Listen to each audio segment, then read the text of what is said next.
And we're going to talk about some interesting things today. I'm glad you stopped in. This is a kind of like we did last week, a little roundtable about what your opinion is as well as what my opinion is. So Andy and I had a nice discussion yesterday, right, Andy, about what he's doing and how he has become successful in what's going on in this very difficult market. So I'm learning from him now. Isn't that fun? Yes, ma'am. We're all learning from each other. Yeah, that's it. Yeah. So we're gonna be discussing these facts now. Iris, you're working with some buyers now. No, I'm not.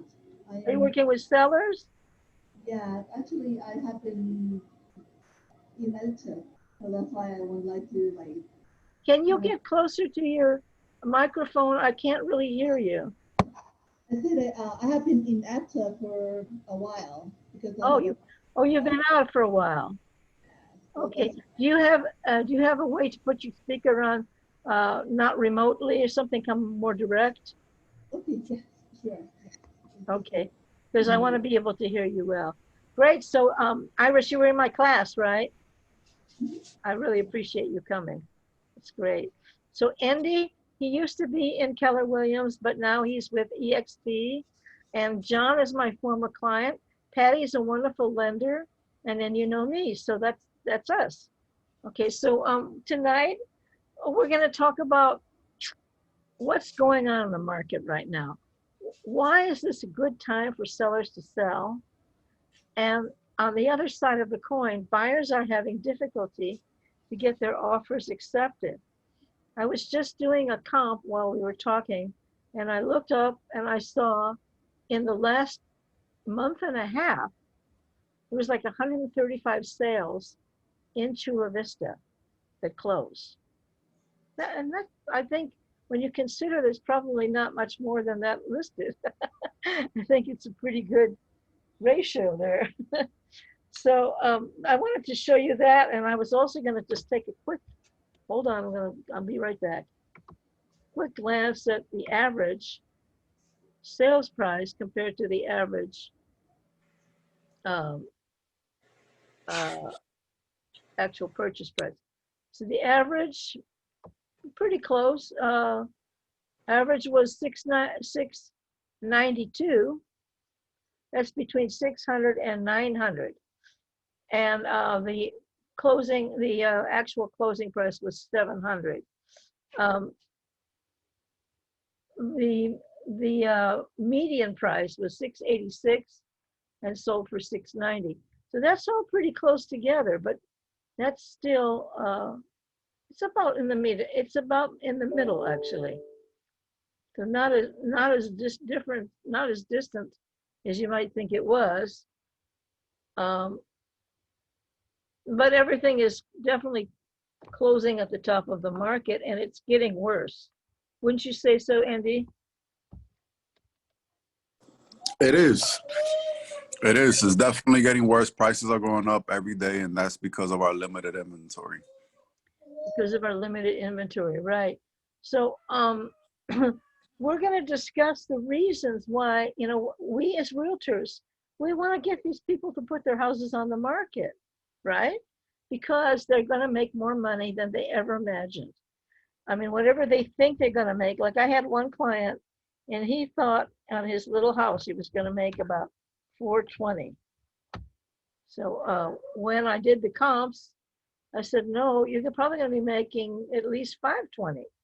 And some people with the same square feet were more like 550, but I don't want to promise you that. So uh, it was a big shock for him because he was trying to keep his budget low on what he was going to buy. And actually, he can go up to a reasonable price now that he knows how much he's going to sell for. But that was how little he really was aware of what's going on in the market. So what do you think are some of the other reasons that people are not listing? Because you and I know, Andy, that we have to get listings because it's so important to increase the inventory so that we can actually sell these properties. Yeah, but I'm actually working with some clients right now that are move-up clients. Move up And clients, yeah. the challenge is we won't have a challenge selling their home. Their challenge is finding a replacement property, Right. They want something bigger. something bigger. But the challenge lies there that they have a lot of competition. There's a lot of buyers on the market, and I think one of the reasons why people aren't selling is because of refinancing. Um, if you're able to refi and save $400 on your mortgage, $500 on your mortgage, you're not going to want to sell. You're probably going to want to save that monthly um, payment, reduce mortgage, and stay put in your home. As in That's the a case big of me, reason. Yes. I refi. If I'm saving $500 a month, I'm not selling my house.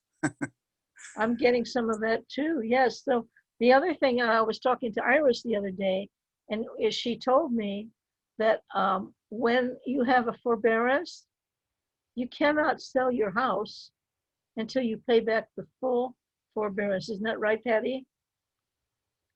Can't hear you. Can't hear you. Sorry about that. There you go. Yes, the So, forbearance has to be taken care of.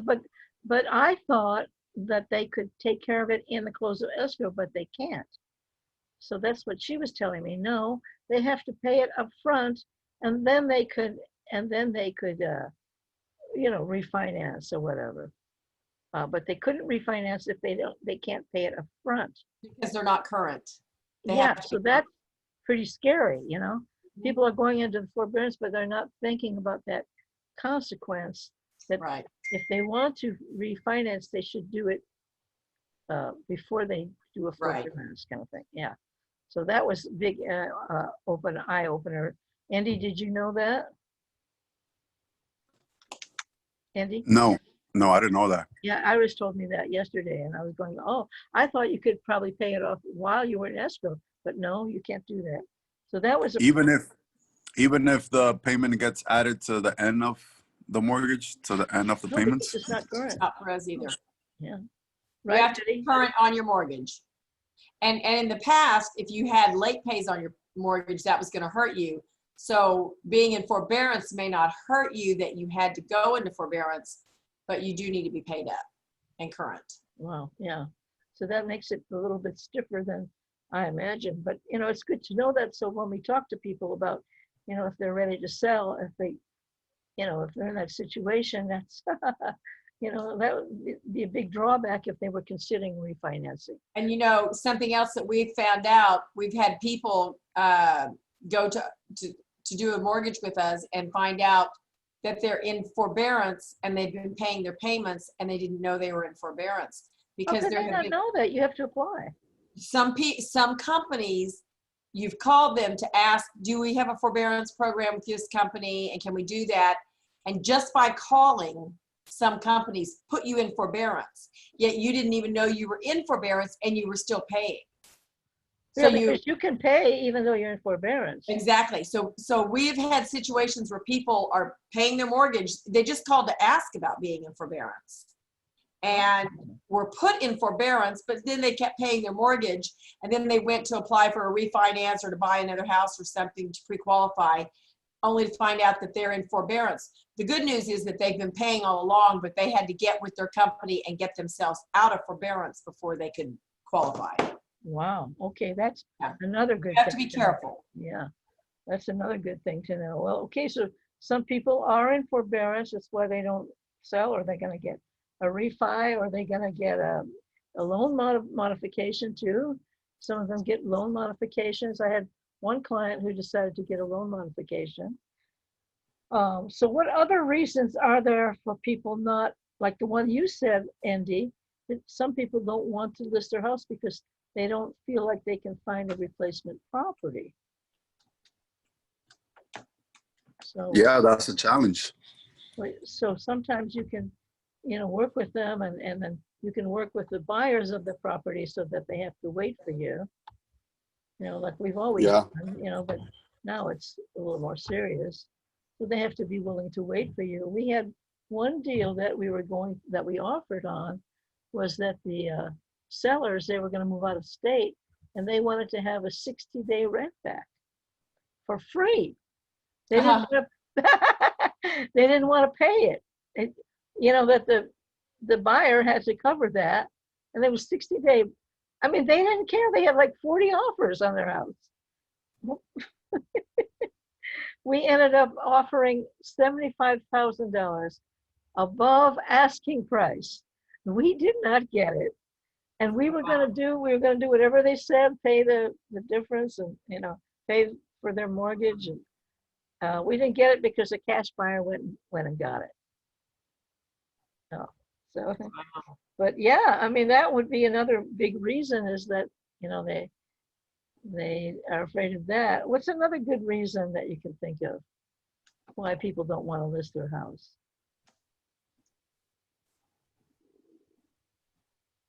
And also it's COVID. Yeah. So if you don't need to move, now is not a good time to be moving around a lot. For some people, they're very cautious. I mean, obviously, the idea that you actually have to move,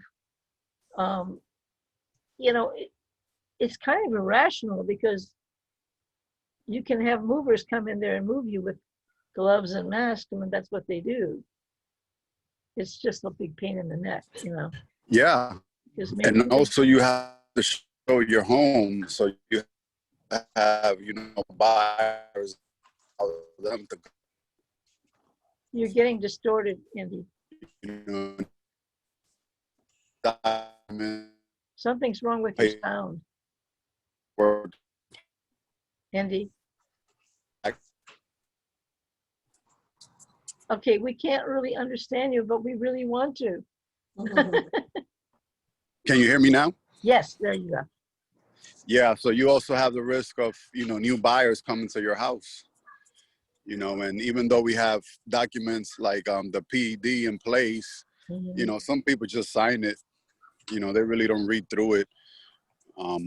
But that's the scary thing, if you have health conditions or if you're older, to allow, that many buyers to come and see your home and just, it could be scary for some people.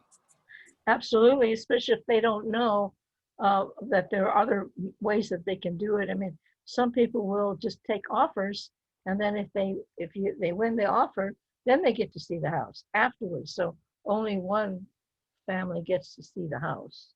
So you can do that. I mean, several people do that on their listings, that they just don't want to show it until there's an accepted offer. So, and there's, other things they can do, just limit the showings to like one day, so there's different ways that people are taking care of that. But many times the sellers, they don't know the precautions that we take. They don't know what we can do for them to protect them. So that's kind of a part of getting educated. So what can you think of other reasons? COVID is a big one.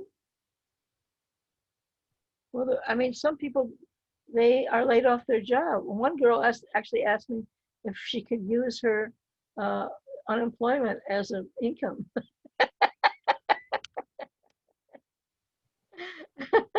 Yeah, it would be nice if you could use unemployment.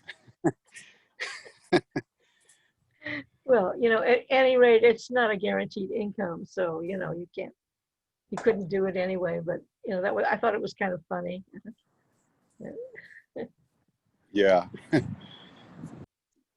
Okay, so here's another big one. Some people, they don't get it that this price that's going on now, the raise of prices, the amount of traffic, it doesn't have to stay that way. If interest rate goes up or politics takes a turn, they may not be making as much money as they would now in 6 months. So I have two sellers, actually, they're both buyers too. And they're going, yeah, well, I think we'll do it in March. We're not in a hurry. We can do it this and that. So I'm trying to say, well, this is how much money you can make now. I can't promise you that in 6 months, when you get ready to throw away all the junk you have in your house. Add into that again, if the interest rate is what it is now, if they wait 6 months, not knowing what the interest will be in 6 months, but if it's a higher interest rate, they'll be paying that for so many more years that they will have lost buying power.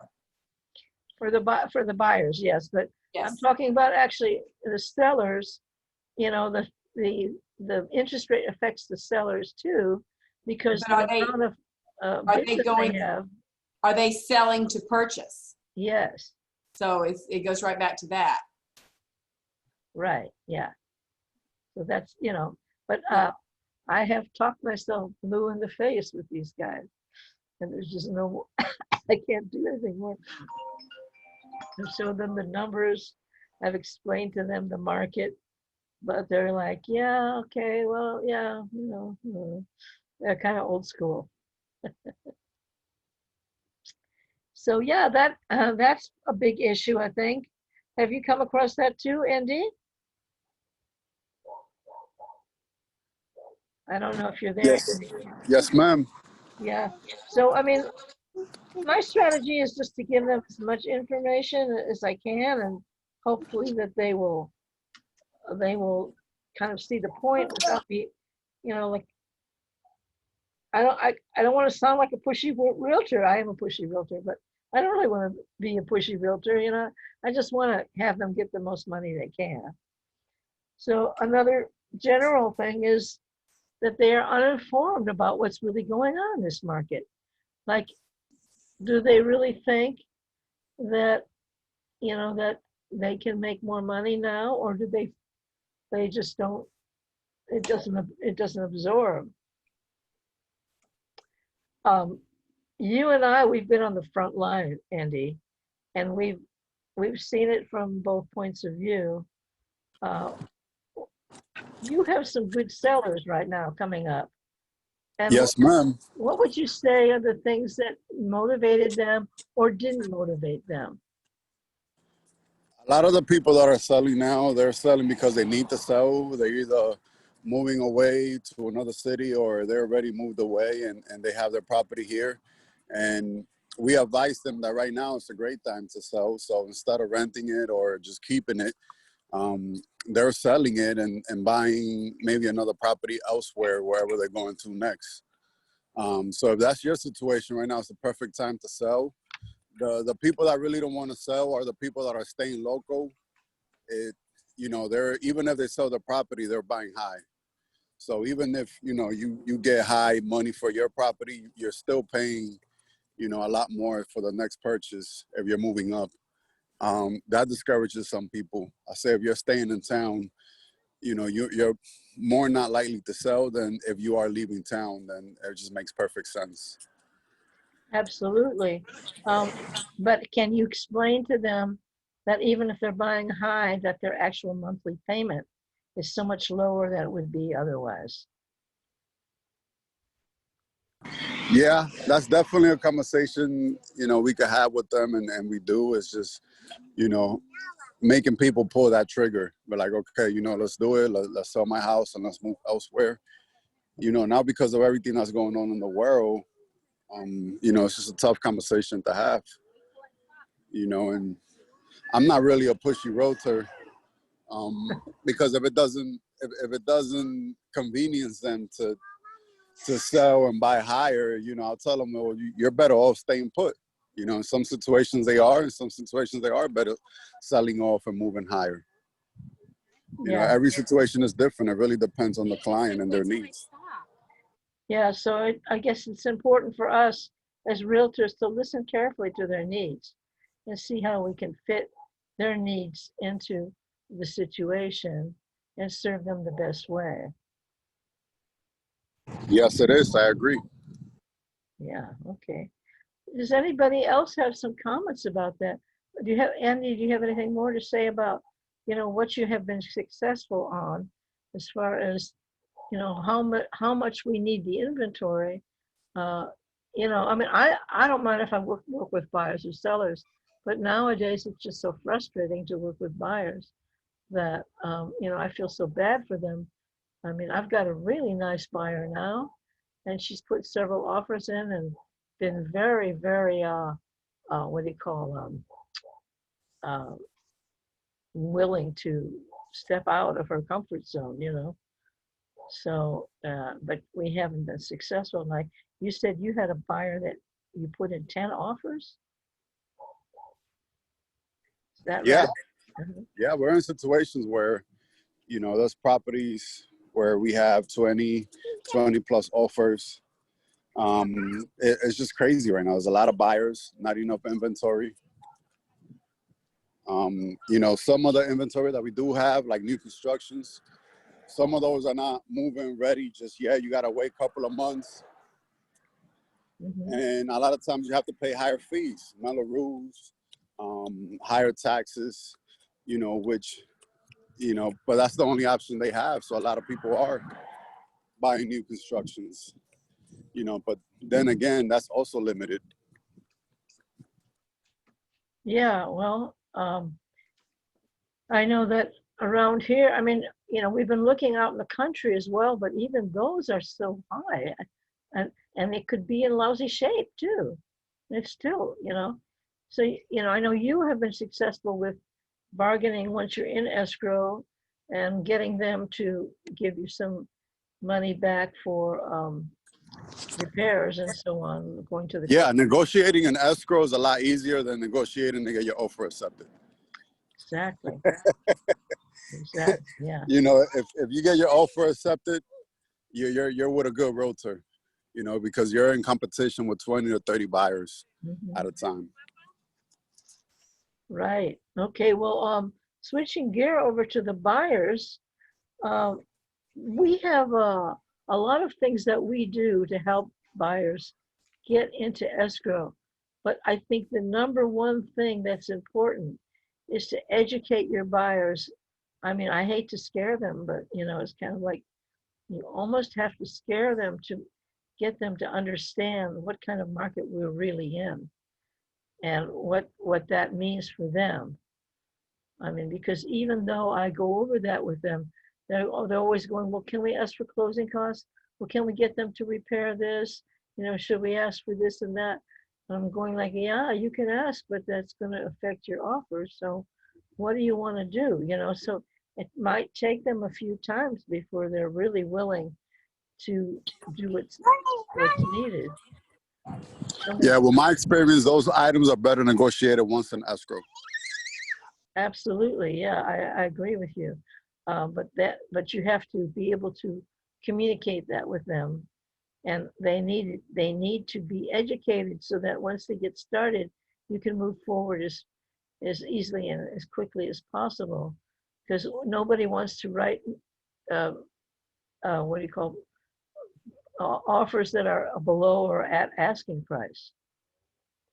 You know, maybe the appraisal will come in low, and then they have to negotiate. If the appraisal comes in low, then yeah, we can negotiate. Right. And we're seeing a lot of appraisals just appraising the home at value. Well, you know, they appraisers always go after the last sales, so they don't necessarily affect what the real market is doing now. They're just looking at what happened in the past on a similar property, so they're always looking backward, and it is very difficult sometimes if there isn't anything similar that's sold recently. So what are some Right. yeah, what are some of the other things that we are doing to help people get their offers accepted? So Iris, have you been working with any clients at all lately? No, You I just take haven't. a break for a while? Are Yes, you because I'm okay? focused on my full-time job, and my full-time job have been crazy because we pick up like a project, so that's why I haven't been able to do a real estate. Mhm. But now the summer is over, my project is like it's come to the end, so I can like start picking up the real estate now. Start getting back into it. Good for you. Good for you, yeah. But then like yes, there's a lot of things to catch up, like you know, Did you there's a go lot of through things. the course with your coach and you go through in what do you call the classes? Yes, I just start, like actually just right now this week, I've been like get back on the schedule. Good for you. Good for you. Well, that will help you get right back into it. And they're having a lot of success with the new people. They are, yeah. Yes. So I think the first thing is to demonstrate the recent comps to the people that you are representing on the buyer side. Make sure they know what's going on in the market. And, you know, Andy, you and I, we know how to serve our clients. We call up the listing agent, we quiz them, we try to get as much information out of them as we can, right? That's crucial. That's a crucial part of the process, because if you don't know what the sellers are looking for, you're not going to know how to structure the offer. Right. And if, you know, for example, if you have a client that only wants to pay $650 and the offers are already $675, you know, there's no way that your offer is going to be successful. So, you know, I think it's important to let the buyer know that, hey, this is where their offers are. If you can't or don't want to go there, then that's what it is, you know. So you definitely have to have that trust relationship with the buyer, that they know that you would tell them the truth, that they just need to know the truth about what's really happening. And it's better to educate them up front, because sooner or later they're going to find out the market conditions. You know, Yeah. once they get 3 or 4 offers rejected, they're going to get it. Yeah. You know, it's better to, you know, educate them from the beginning and let them know that, hey, we have to be aggressive. You know, we might have to boost your budget up. I started with clients that were qualified at 650, and we had to push them up to 800. You know, Yeah. just I actually got fired because I told somebody that I said, you know, that offer that you want to put in is not going to work out, because I know for a fact that they have higher offers. This wasn't recently, but it was a while back. And the guy got himself, he got an attitude that I was refusing to write the offer. I didn't refuse, I was just trying to advise him. But some people are funny that way. They have an attitude like a paranoia or something, and they think that I would say, no, I won't write the offer. I would write the offer, but I have to tell them, you know. So isn't that funny? Oh, I yeah, get fired for telling the truth, you know. yeah. I mean, you do have clients out there like that, and Yeah, I mean, that's why it's important to have those conversations. they actually came, called Keller Williams and told them I was a bad agent, and then I refused to write it off. So they were calling me up. Yeah, I didn't refuse to write the offer. I just told them it's not going to work, you know, whatever you want to do it, I'll do it. So that, yeah, it's a sensitive thing. So the other thing is, I always approach the clients like, how are we going to strategize to make your offer look better? What can we do? What can we shave off? How can we make it look as strong as possible? If we can't go up in money, maybe we can do something else. You can eliminate, you know, this and that, and try to make it look as you know, as attractive as possible. So definitely something to do there. And then, you know, you'd be surprised at how many people write offers that they're incomplete. They don't have all the financials. They don't have the full pre-approval. They're like, you know, like they're very weak on the way they put together the offer. And so it's so important for us to do a great job on that and make sure that everything is complete. And we can't always depend on our TCs. Sometimes that we have to make sure that we are reading everything through and that we haven't forgotten anything. Up-to-date financials is everything. And they have to qualify, you have to make sure your client can qualify for over the asking price. Because if they can't, then they've got nowhere to go if somebody bids up. yeah. I never rely on the TC until we're in escrow. That's when I call her. Hey, I got another escrow for you. Right. Yeah. Because really the responsibility of putting the offer together falls on us. And I wouldn't trust anybody else other than myself to do it right. Usually when I submit an offer, I do it all in one PDF. So I'll submit the pre-approval, the proof of funds, and the actual offer all in one document. So it makes it really easy for them to read it, to go over it. And then on the email itself, I summarize all the major terms so they don't have to scramble looking at it in the contract. Even though it's written there in the contract, it's just, I just try to make it as easy as we can for the other side to read it and understand what is it that we're proposing. Very good advice. Yes, it is. Okay. Any other clues or hints for getting your offer accepted? How have you been successful, Andy? What was Successful as far as what? your latest offer that you got with those people that are coming from out of town? What were the things that made your offer successful? Well, then hold his hand. One or the other. We were the first ones there. So when the property hit the market, I always said you got to be the first one there. You want to be submit your offer as soon as possible. Usually we wanted to be one of the last ones to submit the offer just to know where everybody else is at. But this is such a competitive environment where you already know you have to come high. You have to offer, as much as you're willing to pay for the home right out the bat. And then make it enticing for them, find out what is it that they're looking for. They're looking for a quick close. Well, we have it right here. We could close in 21 days, even though that, lenders and everybody else is jam-packed. There are still some lenders out there that are able to close in less than 25 days. Right. And that could be really important, so you have to be very competitive. You have to be the first one at the door, and you have to be quick and effective. Yeah, that's very good advice. Very smart. Yeah.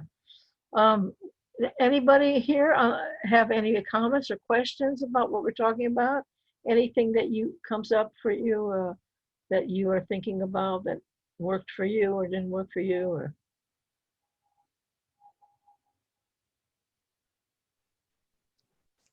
I think you've said it all.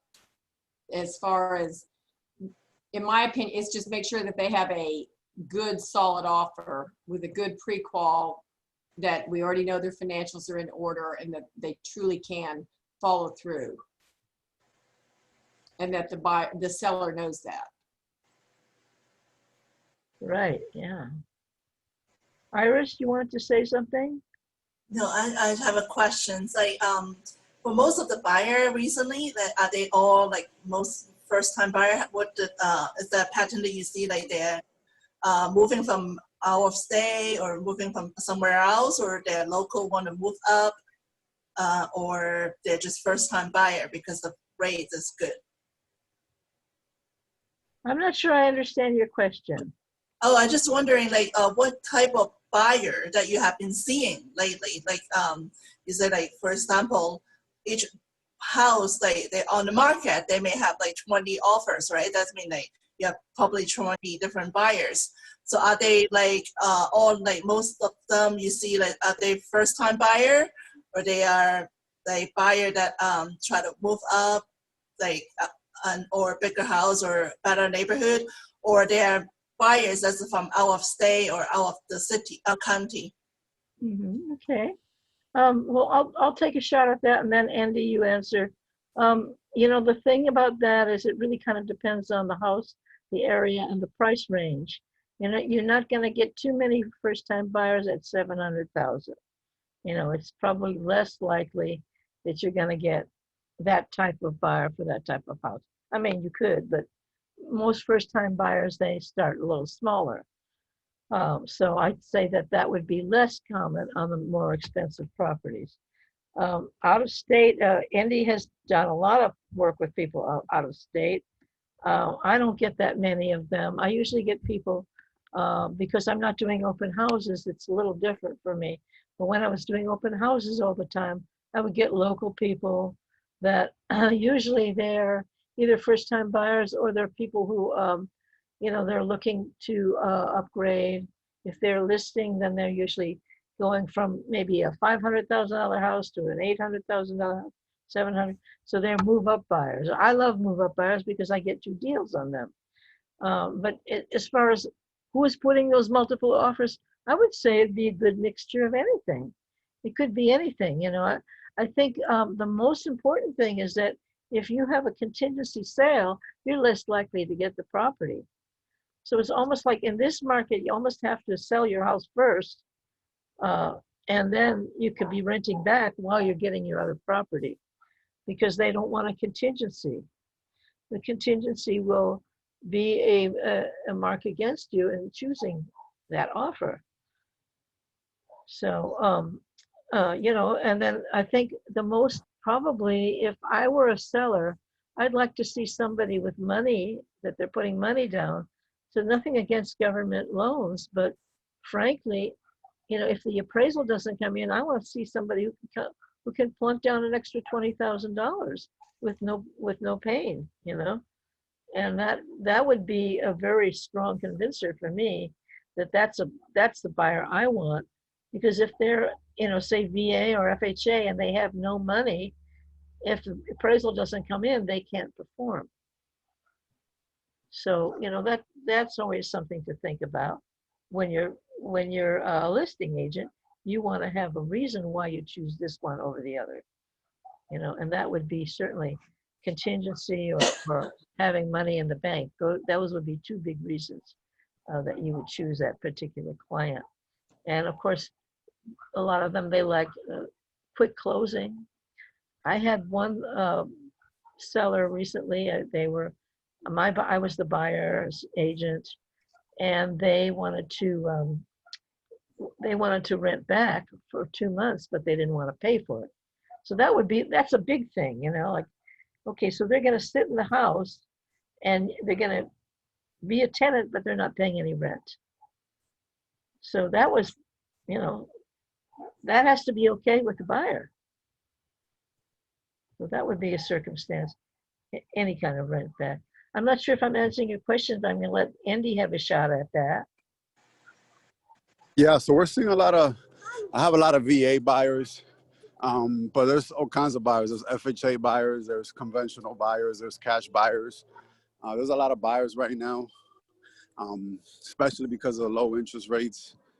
But one of the things that we're doing and that we have a tool of using is like the escalation clause.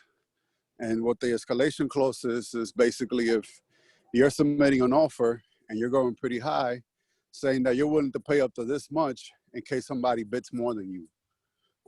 We haven't used it in our case because I train my clients to go high from the beginning. This is not a market to negotiate price, at least not from the beginning. You want to get your offer accepted. But, you know, in an event where the client doesn't want to go high from the beginning, then you could submit an escalation clause up to a certain amount, so that if somebody goes higher than you, you let them know that you're willing to go this much higher than that person. And that's a form we have in the office, right? That's a form that we use in the car forms, right? Yes, ma'am. Each brokerage, you could sign an escalation clause. I think each brokerage uses differently. I never used that with Metro because when I was there, obviously the market wasn't this hot. But now that the market is as hot, you know, that's a tool that we could use. Yeah, I haven't used it yet, but I might end up doing that, you know. So, I mean, she just puts as much money as she can put down right away, you know. So, but she can only go And up that's why we haven't used it. That's what I train clients to do. So is to go the highest that you can go from the beginning, you know, to let them know that you're serious, for them to consider your offer. Well, I talked to Iris yesterday, and she said that, you know, this one client, I thought, well, how come they're stuck at 700? And that's because above 700, it's a jumbo. It's not right, Patty? It's a jumbo on a FHA. It becomes a jumbo over 700. Only 724. So they can't, well, they would have to pay much more interest rate. What's the difference between jumbo and and not jumbo in interest rate, would you say? A jumbo, maybe a conventional. I mean, I think you're asking if by going from a Farming. regular loan to a jumbo loan, what's the jump in interest rate? And again, those things are so hard to say, Judy, because it's always has to do with the score, the down payment, Right, yeah. the debt. So there is a bump. I don't know if it's an eighth, a quarter, but it's always going to be, there is a jump, but it depends on, it's so hard to quote an interest rate off the top. You know, you see them posted. I know. Well, you know, I'm just trying to get an idea. Is it a point? Is it a half a point? Is it, you know, is it a quarter or a point? I mean, it could be a quarter. It could be a quarter or so, but I can't give you a great answer. no, I understand. I just want to get a kind of. I go by a pricing engine, and you put all the parameters in, and it tells you what it is. Yeah, I understand. So, I mean, if they could afford that, they could still do that. But, you know, right now they're kind of stuck at the 700 range because they can't really handle more interest rate. They can't really handle more money anyway. So that's just what they can do. And that's what she's offering, basically that, you know, so kind of know where to go. But anyway, great. What other comments do people have? Any other questions? I know that John has an insurance question, and I want to answer your question before we quit, but it might be good to do it in front of Patty because she might have another idea about it. And Iris, I just want to make sure we've answered your questions so far. Yes, thank you. Okay. And that's good questioning. I mean, always think about what parameters you're working with so you get an idea, you know, what's going to come up for you. Thank you. So John, what do you think? Aren't you glad you bought last year? Well, yes, because I think that would have been a very difficult situation where the people we were buying from were also buying in LA, and then we were selling as well as buying, and then of course there were some circumstances of the people that were buying from us, so it was a potential domino cascade problem. But Judy did a great job of managing that, and a couple of other realtors that were really being difficult. I won't name any names, but you remember. I can never forget that. Oh my, oh my. Well, we did good, you know, but you know, of course, you would have probably made more on your sale if you had waited. But on the other hand, you would never have gotten the house you got for 690. That would not have happened. No. Yeah, this house. It's really better that you did what you did when you did it. Yeah. So yeah, but what you had a question about insurance, and I wasn't sure if I could answer that. Yes. So basically, my question is, what is the difference between a landlord's policy and a renter's policy? Because obviously I understand the policy I have for this house because I'm the owner, but I also own other properties and I am a landlord and I have renters in the properties. And what does their insurance cover and what does my insurance on the property that they're living in cover? You know, as the owner, I think I'm paying for the basic, you know, fire hazard, wind, rain, so on and so forth. Liability. Yeah, for the structure. And I think they're covering the personal liability in case someone that they invite into my house because they're a lease, you know, we have a lease agreement for a renter. I don't think so. How does that work? If someone falls on the front steps and injures themselves, are they going to sue me or are they going to sue the people living in the house? You. Okay. I'll take that. I'm not an insurance person, but this is my understanding, so always leave room that I could be wrong on this, but my understanding is a renter's policy is for their belongings only, Ah, okay? The owner of the property is going to insure the property and liability.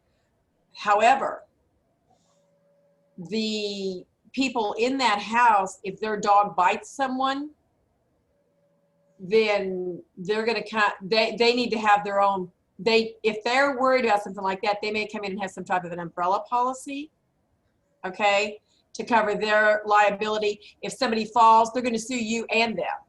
They're going to sue everybody, okay? But most likely they're not going to have liability on if somebody slips and falls. So it's going to go, I mean, it's going to go, they're going to sue anybody if they fall, right? So, but as the landlord, you absolutely have to have that coverage. And then again, if a dog bites, then I guess you may still be liable because you allowed them to have a dog.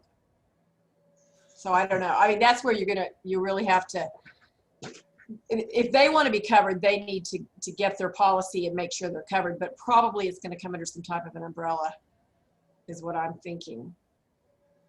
So throwing that one out. I have a rental, and I pay for, renter. I pay for insurance for the property, and I also have an umbrella because I don't want them to sue my other house, whatever. Right. So, but I understand from the lady who was here doing the insurance, it's actually much more complicated than that. And there's other coverages that you can get. That a renter needs to be responsible for their own stuff. But if it can be proved that the landlord is negligent in maintaining the house or maintaining, that there's a danger, I mean, the HOA could be sued too if They're going to sue in order. They're going to just sue in order. Outside the property. So I don't know about the dog thing. That's kind of scary. But yeah, I mean, that the landlord would be responsible for the dog. I don't know about that. I'm just saying they sue in order. I mean, will they get anything? I don't know. Well, my experience with insurance is they just pay off everybody that wants to be paid off, and then you pick up the bill later by them raising your insurance and jeopardizing you for years to come. Which I frankly I've disputed them, but it's no use. They just got the blank cover, like, oh, we'll just pay them, just pay them, and it's easier than going to court, because you go to court, that's going to cost a lot more, so they don't want to go to court. They just go ahead and pay. I had somebody suing me in my house because they said that I was negligent and there was mold there. I don't know that they ever really proved that there was mold there. And I certainly wasn't negligent.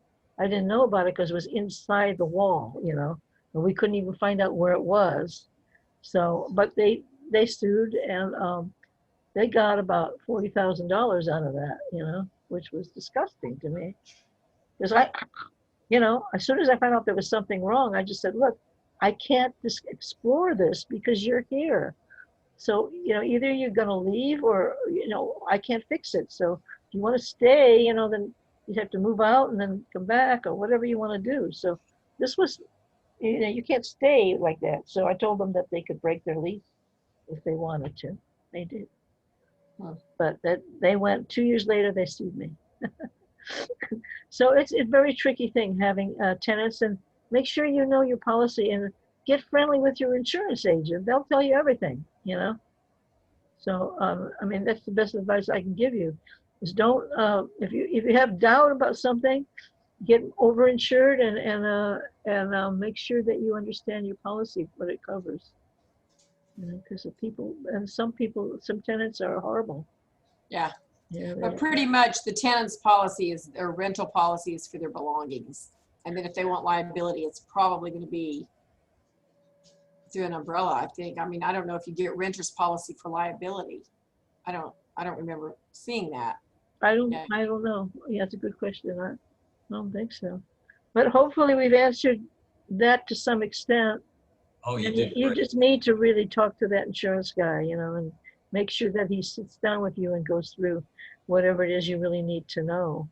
Insurance is a very important factor that, like for example, for my tenants, I pay home warranty, I pay insurance, I pay the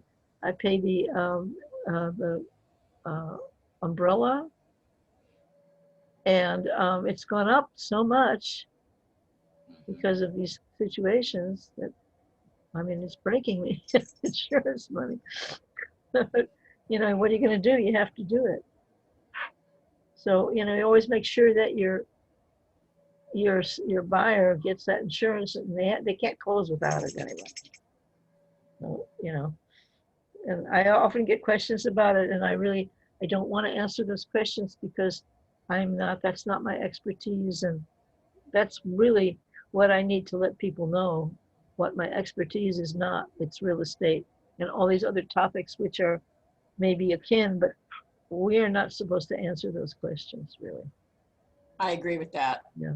So Those were opinions, not facts. right, and it's very important that they don't come back and say, "Well, my agent said," and I mean that we're not insurance agents, we're not CPAs, not tax people, inspectors, we're none of those things. We are just realtors, and our job is to make sure that the things that we are responsible for are fully disclosed and explained, and then after that, it's up to the buyer to do whatever, or the seller to do whatever it is they decide to do, as long as we've disclosed. And another thing is to make sure that your seller discloses everything, even if they think it's not important. It's more better to say, okay, well, this is wrong with the house. Yeah, there's noise in the neighborhood. Yeah, I mean, there's yapping dogs, whatever it is, they should disclose it, because if they don't disclose it, there could be a lawsuit, and then I would be liable too, if they didn't disclose it. So I always tell them, just don't worry about it. If they don't like it, then they don't like it, but you got to disclose. You got to do it up front. It's so dangerous to not do that. We have errors and omissions insurance in our office to protect from situations where we're going to be sued for things that we maybe didn't have any idea about, that we're somehow liable for anyway. So it's very important that we are taken care of by the broker, by the insurance, and that we conduct our business as well as possible and check with people if we're not sure. Well, this has been great. Anybody have any more comments or questions? Or Andy, you have been awesome with the information you shared. Iris, I hope you come back to our call and spend a little time with us. You can always call me. You have my phone number, right? Or email? Yes, I If you do. need That's why I any will help, give your the information. feel free to call me if you need any advice or anything comes up that you want to ask. You're more than welcome to call me anytime. And I Thank you. really appreciate you showing up here. I hope, did you get something out of it? Yes, absolutely. Thank Oh, you. good. All the past calls are on my website. So you can go there and you can review some of those calls. They're excellent people that talked about insurance. There's that one lady who, man, she gave us a good information. You should go and check that phone call. You weren't on that call that day. Her name is Tess. It's about maybe 3 weeks ago or so, 4 weeks ago. It really was good. Yeah, she was very, very, what do you call it? Complete, Yeah. So yeah, you can go on in there and listen to that call, John. So it's a good source of information. I have a lot of interesting people that have come on this, so I'm trying to increase the numbers. So please bring your friends, bring your family, bring your enemies. I don't care who. So thank you again. I'm going to end the recording right now.